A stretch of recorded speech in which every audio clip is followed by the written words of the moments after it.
Hello everyone, I'm here today with a new process video. This is a single 6x8 page and it's from the Harry Potter store in New York. So I know I want these 3 photos here and I need a card, and I have a ton of Harry Potter pocket cards and embellishments and stickers and phrases. Yeah, I'm a little nuts, we'll just say that.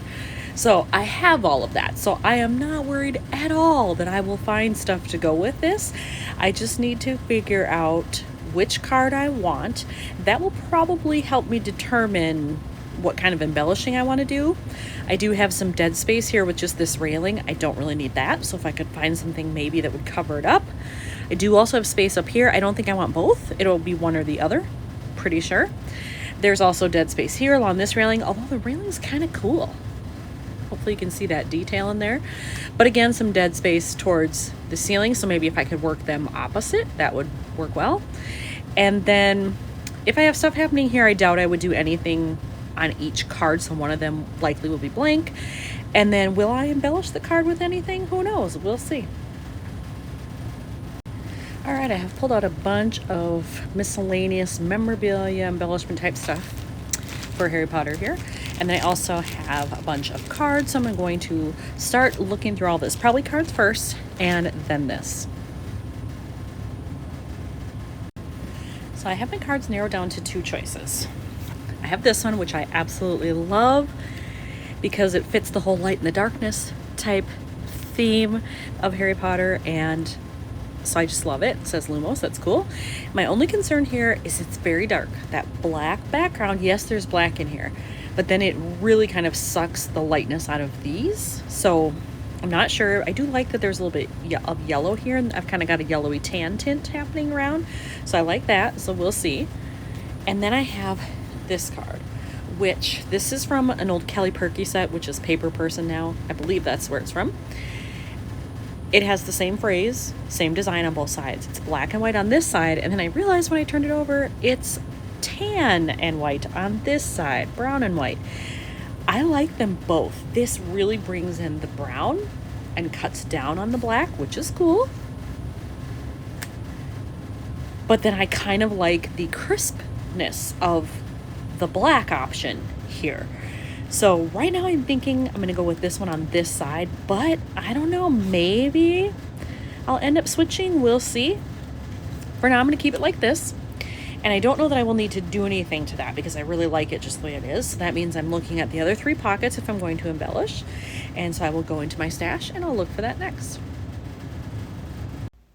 I have pulled out some fun things out of my stash. So first of all, I have these wood veneers. These, the ones on this side, are from Shadney. This is an Etsy company. If you've never heard of her stuff, oh my God, I absolutely love it. There's some other Harry Potter stuff too, but I have gone through a lot of them.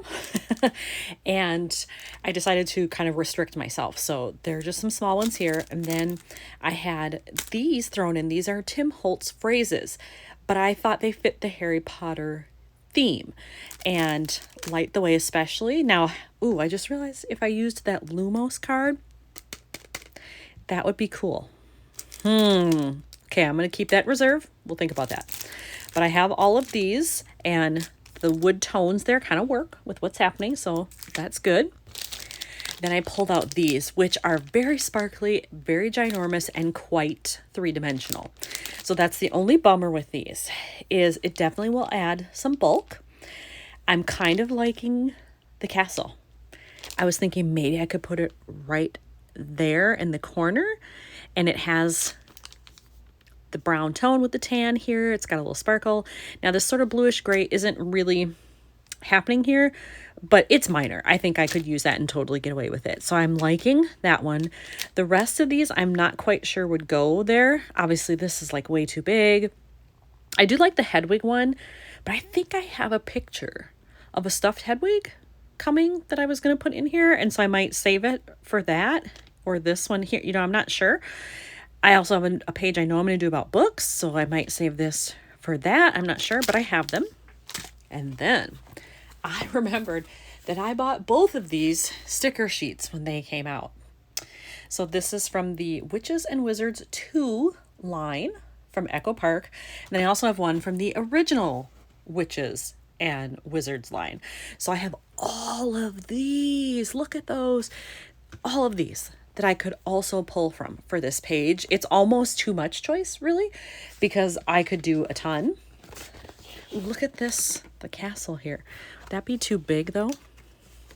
Oh, it would fit right along the bottom.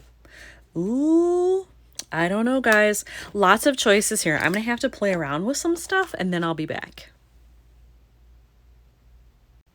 After looking at everything, I have decided to go with this one, and I'm going to place it right here. I thought about this, but I think I want to save that if I need to make my own pocket card later or something. That is perfect for a 3x4 pocket. So I'm trying to kind of keep that in mind as I go. So I think I'm going to hang on to that. The other thing is that I think I'm going to peel this apart and only use one layer rather than two, because I really don't need all of that bulk. It will be dimensional enough if I only use one layer. All right, there it is after I peeled off the second layer. This is the bottom one, and it's actually not bad as is. I could probably rub off that little bit of adhesive that's stuck there and keep this. So I probably will do that, and then I'll have another one. Yeah, it doesn't have the glitter on it, but it's still a cool castle, so I'll keep it. So then I want to take this one, and I checked, this is still pretty sticky. So I think I'm going to take this one and do it like... I don't mind if a little black shows through. Actually, it might be better if it does. Yeah, like that. There we go. Yes, that's plenty dimensional just as it is. So I know I said before that I was planning to not do anything with this, but I've changed my mind. I think I want to do just some little sparkle with my pens here, but I can't decide if I should do gold or silver, because gold kind of works in with the brown tone, but the silver kind of works in with the shiny that's on here. I think this is almost multicolored. It's a little iridescent, but I feel like this might work better. I think what I'm going to do is just do like a little swiggle line on a scratch piece of paper, test it and hold it up there and see which one I like better. So here's my tester. Hopefully the camera shows they are both sparkly. The silver is way more sparkly than the gold. The gold has a very, very matte look to it. There is a sparkle in it, you can see that, but it's certainly not as blingy as the silver. I think I might actually use both, because when I hold them up like this, I think they both look good. So I may do both and just intersperse them here. And voila, hopefully the camera will show. You can kind of see where I placed it.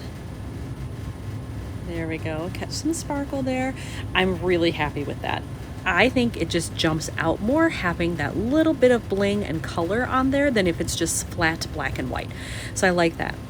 Now I'm wondering, do I need to work in something else though that has this kind of grayish blue tone to it? I'm not sure. And I have something diagonal from each other. So if I did it, I think it would have to be up here.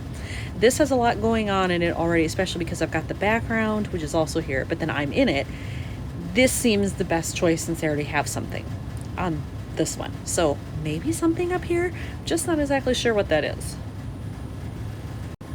I have figured out what I can do, but it required me to switch these two photos. On this same sheet, I realized there are some phrases that have that blue-gray in the background. This one doesn't work though, because the actual phrase itself is kind of in this maroon color, or red brick color. I don't want that. This, I can do it. It's still in that color, but it's a lot smaller than this. And if it's far away, it almost looks brown, which matches better. So I'm hoping nobody will look too closely because the print is smaller. But that meant I had to switch photos because this was a little too tight. I had more room to work with up here to get that on there. So I'm going with this one instead. All right, there we go. You can see the sticker has been added there. And I changed my mind again. Once I saw that and had it added in and everything, I decided I really liked it. So I decided to add the other one to this after all. And I think the color looks fine. I don't find it distracting. I did when it was close up, but when it's put down like this, I don't. So I added that and I'm going to keep that on the card.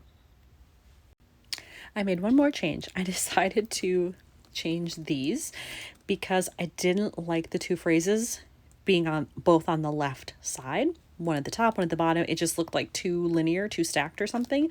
So I like this much better. So I think this one's really done now. So here is another one finished for New York. Thanks for watching.